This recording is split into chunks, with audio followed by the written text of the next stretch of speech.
Em 2015, eu comprei uma passagem para a Europa, simplesmente peguei a mochila e fui rumo ao desconhecido sozinho fazer essa viagem de mochilão. Com um roteiro de 6 países, quando eu estava em Milão, no aeroporto de Milão, indo para Paris, eu percebi que o voo estava atrasado, encontrei um rapaz ali que estava esperando o mesmo voo para Paris, comecei a conversar com ele, enfim, ele era tunisiano, estava indo para Paris também, ele morava em Paris, e ele falou para mim que quando a gente chegasse lá, não ia ter mais transporte público e que a gente precisaria pagar um Uber, né, para ir do aeroporto para o centro da cidade. O que ia nos custar mais de 100 euros, né? 100 fucking euros. E aí ele propôs o seguinte, cara, como a gente vai chegar lá e não vai ter transporte público, a gente pode dividir o Uber, né? E aí você pode ir lá para minha casa se você quiser, dorme lá porque você vai chegar de madrugada, no outro dia você vai para o seu hotel. Lá no meu apartamento tem vários amigos meus bebendo ali, então a gente pode chegar lá curtir um pouco. E, cara, eu fui. Loucura, né? Loucura demais. Eu acabei indo, a gente fez amizade ali e quando chegou em Paris a gente foi. E aí, resumo da história. Eu nunca fui para esse hotel que eu iria ficar hospedado em Paris. Ao chegar no apartamento dele, tinha vários jovens ali bebendo, usando drogas e confraternizando ali, fazendo arruaça no apartamento. E eu passei esses dias de Paris com eles, conhecendo museus, ficando louco e dando rolê pela cidade. E ao me despedir deles ali, né, deixando Paris a caminho de Amsterdã, a gente combinou o seguinte: vamos nos encontrar o ano que vem em qualquer lugar do mundo aí, a gente reencontra e confraterniza, né, faz alguma coisa diferente. E aí 11 anos se passaram, eu nunca mais vi esses caras pessoalmente e hoje eu tô casado e com um filho. Mas aquele desejo de viajar, conhecer pessoas, desbravar países, viver novas experiências nunca morreu. Daí esses dias eu tava pensando, pô, a gente fala muito de perdas, né? Perder um ente querido, perder um emprego, perder dinheiro, perder oportunidades. Mas quase ninguém fala sobre um tipo específico de perda, que é a perda das vidas que você não viveu. Toda decisão que você toma mata uma versão sua. Quando você escolhe uma profissão, outra morre. Quando você escolhe se casar, uma outra versão solteira de você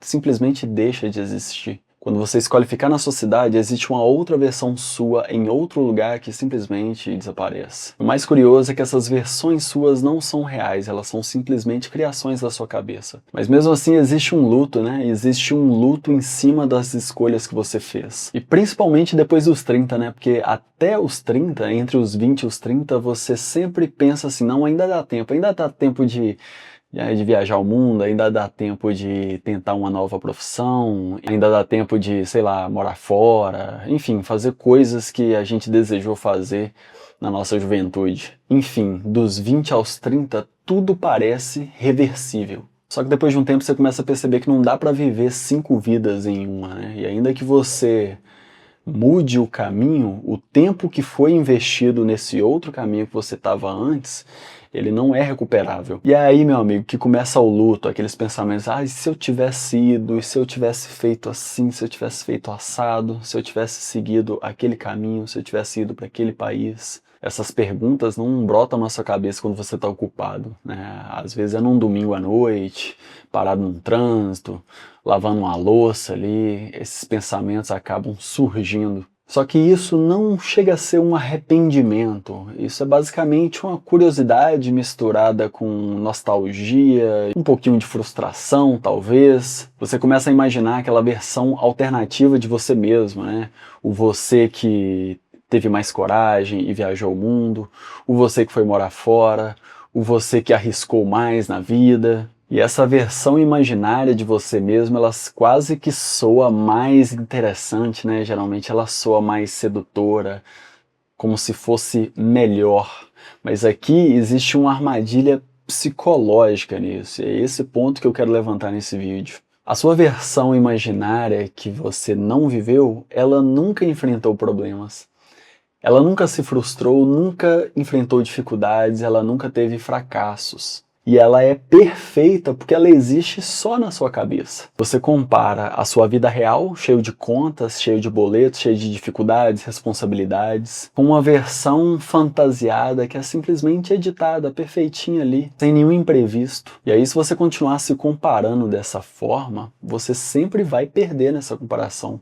Porque aqui a vida exige uma maturidade de aceitar que toda escolha, né, vai exigir uma perda também. Não vai existir um caminho onde você ganha em todas as possibilidades, né? Se você escolheu empreender, você vai abrir mão da sua estabilidade. E aí, se você escolhe a estabilidade, você vai excluir todas as possibilidades que o risco pode oferecer. Se você escolhe família mais cedo, você acaba abrindo mão de uma certa liberdade mais prolongada. E se você decide pela liberdade prolongada, você vai abrir mão de uma série de outras coisas que você nem faz ideia. Não existe uma vida sem renúncia. O problema é que a gente não aprende a viver o luto das versões que a gente não viveu. A gente tende a pensar, problematizar, pensar de uma forma como se elas ainda estivessem ali disponíveis. Será que ainda dá?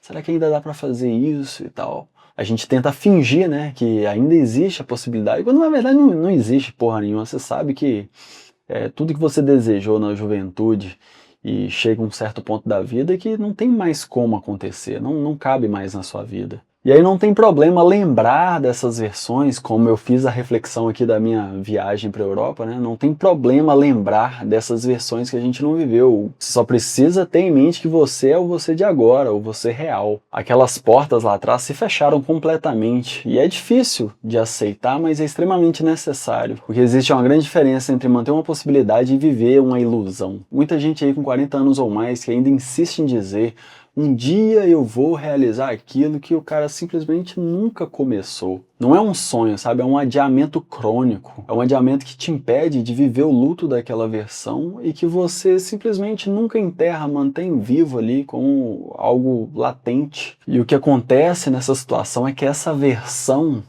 continua te assombrando e acaba te entristecendo de alguma forma. Talvez o que seja necessário é você olhar para essas versões e simplesmente se resolver. Falar assim: eu não vou viver isso. Não adianta, eu nunca vou viver isso. E tá ok, sabe? É só mais uma perda de uma vida de perdas que nos trazem vários ganhos. E aqui eu quero te dar um exemplo. Hoje eu tenho um filho. E na minha vida não existe nenhuma versão possível que seria melhor do que a versão que eu estou vivendo hoje. E isso é maravilhoso, porque tudo que eu fiz e tudo que eu realizei me trouxe até aqui. Tudo que eu renunciei, tudo que eu deixei de viver, as viagens, me trouxe até aqui, que é o lugar onde eu mais queria estar. Talvez você não chegou no lugar que você mais queira estar ainda, mas com o tempo isso acaba acontecendo, sabe? Porque esse lugar onde eu tô e é onde eu sempre quis estar, eu não sabia que era o lugar que eu sempre queria estar.